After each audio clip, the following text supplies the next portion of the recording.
Obviously, that video got a huge response. You pull more than a few punches. Why did you make the video that way?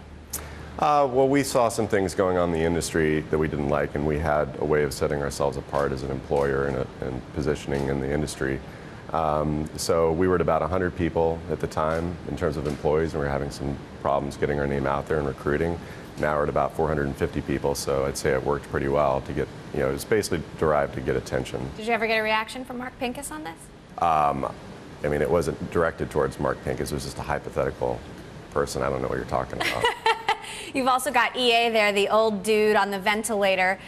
We had Peter Moore on the show yesterday as well, who may well be the next CEO of EA.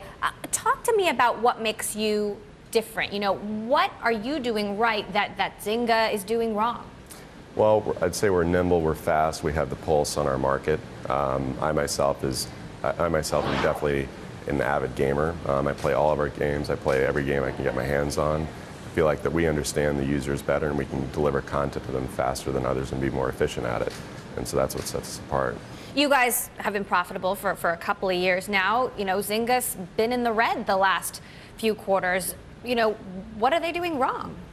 I mean, I really can't speak to that since I haven't worked there, but I mean, we're in completely different markets. They're more focused on casual, short session games, primarily dominated by a female audience. We target more of the, quote unquote, hardcore gamer, much deeper engagement. Our average life of our users around a year plus. So it's a completely different thing. But I'd say they scale pretty fast. They have a lot going on. And they have thousands of employees. That's a hard ship to steer and run. So I'm sure things can go wrong. You think they scaled too fast?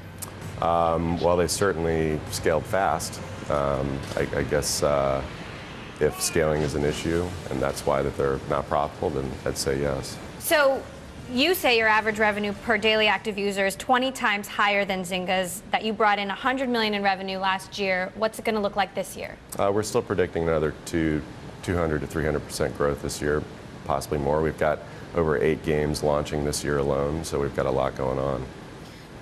Where do you see the gaming industry going? I mean, I know, different companies target different kinds of people, but to a certain extent, it's about mind share. We had Peter Moore on the show of EA yesterday. He said he doesn't think they need to make a strategy shift. They just need to execute better.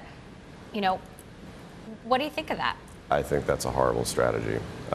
They absolutely have to adapt. And I do think John Riccitiello was smart into trying to get more of their revenue and sort of the digital from digital markets, and if they don't continue to go down that road and get more of that share, then they're going to fail. And I understand you have a new video coming out in 2013. What can you tell us? So it's not a recruiting video. We thought that the last video was so effective at getting new recruits, we thought, well, let's try to get new gamers. So it's going to be more targeted to our consumer audience versus recruits. What can we expect from Kixeye this year? Lots of fun, more games, higher quality. It's just about, ongoing iteration to make things better and better.